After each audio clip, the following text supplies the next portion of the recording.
delays. I have three questions for my friends on the other side of the aisle, the Democrats. What happened to impeachment being urgent? What happened to Congress being on the clock? What happened to saying the House would be derelict in our duty if we did not act immediately? These were all the assertions Democrats made over the past several months. I guess it turns out none of them are true. These delay tactics were self-serving, hypocritical, and discrediting. But they made an important admission. Some might even call it a concession. You proved a very big point. Democrats do not even believe their case was robust enough to win in a trial. Even the Speaker's allies admit the delays undermined their case. Some has gone as far as describing it as a failed strategy. These are those who are closest to her. Senator Feinstein, the senior Democrat from our state of California and the hometown senator of the Speaker, said, "The longer it goes on, the less urgent it becomes." And Chairman Adam Smith, a confidant of the Speaker, said it was time to transmit the articles to the Senate. Before these statements were made last week, before the Senate Speaker relented, they are significant because they were public and they were honest. I'm disappointed these individuals did not have the courage to stand by their initial comments. If impeachment was truly as urgent as Democrats claimed, the majority should not have waited for the Speaker to choose a political convenient time.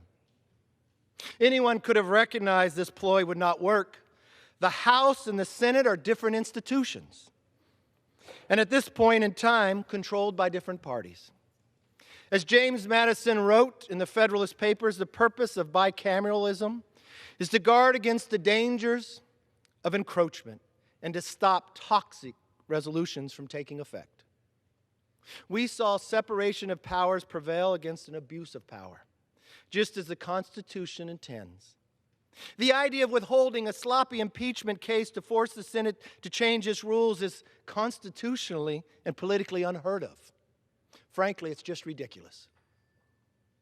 In Article 1, Section 5, the Constitution clearly states, each House may determine the roles of its proceedings. It doesn't say the House may determine the roles of proceedings in the Senate. If anything, the Speaker's actions have only further persuaded members of the Senate that the evidence of impeachment was neither thorough nor satisfactory. But you know what? Let's be honest. This was never about persuasion. It was never about the rule of law. It was what Alexander Hamilton warned us, that one party would get control. And just because of the animosity would demean the process of impeachment. And by selecting these particular batch of managers, the Speaker has further proven she's not interested in winning the minds, the hearts, or even following the Constitution.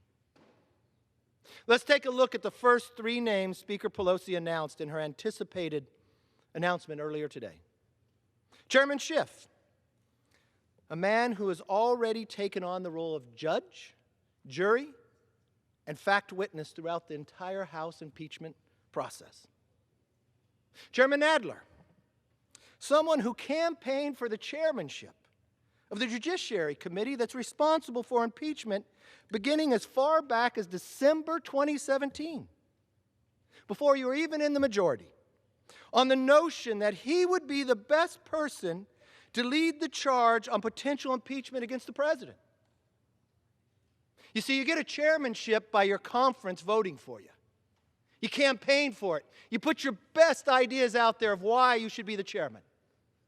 In 2017, that was the campaign. Congressman Hakeem Jeffries, a member who almost 2 years to this date voted in support of impeachment.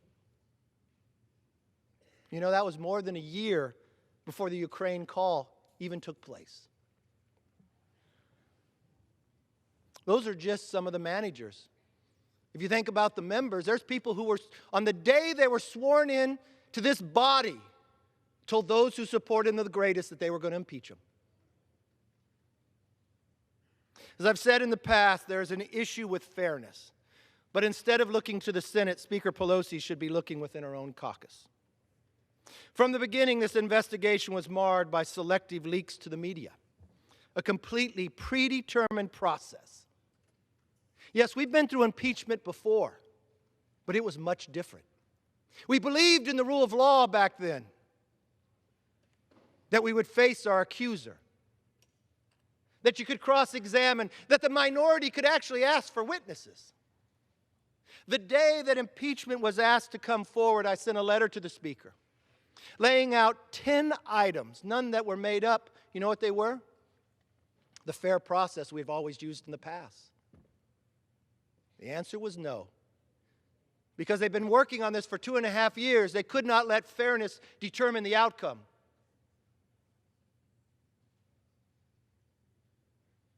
Any other prosecutor would be disbarred for such blatant bias, especially if that prosecutor was a fact witness in the case. The reason for this impeachment is the same reason it's taken Democrats 30 days to send the articles to the Senate. Just spite. They wanted to stain the president's record without giving him a fair chance to clear his name.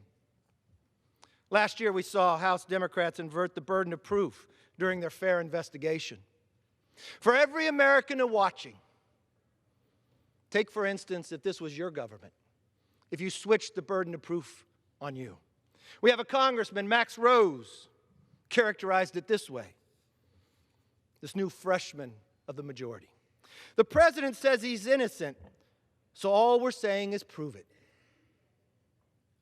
God forbid government accuses you of something as an average American, say you have to prove it. We just switched a fundamental belief as an American. But only in this house do we do that. This guilty and proven innocent mentality was an admission that impeachment was not about upholding justice or protecting the rule of law. Now Democrats have invented an even more destructive standard. You're guilty because they say so. Our founders feared this day. Alexander Hamilton warned us of this day. I had hoped this day would not come. I would hope those who uphold the Constitution would believe in the rule of law instead of the spite of the dislike of an individual. Like the kangaroo courts on college campuses, or an accusation is enough for a conviction. Even as early as just last Sunday in an interview, Speaker Pelosi made that point very clear to all of us. Asked what a Senate acquittal would mean, she said it didn't matter. The president is impeached forever. Is that what this is all about? Just a personality. Just an abuse of power that you have within a house that we all feared this country would never do. You could almost see on the speaker's smile as she spoke about this new standard how incredibly solemn she was. Madam Speaker, when Americans look back on this sad saga, they will see a rigged process that forever damaged the remedy of impeachment. Speaker Pelosi got nothing from the Senate, but the American people got worse than nothing. They got stuck with the bill for a costly, never-ending investigation. The old saying that you get what you pay for does not apply here. Congress wasted time and millions of dollars on partisan impeachment. In return, taxpayers get nothing. Democrats' misaligned priorities have cost the people solutions that could have improved the quality of their life. There's no greater contrast than what we are doing right here today than what is happening at Pennsylvania Avenue.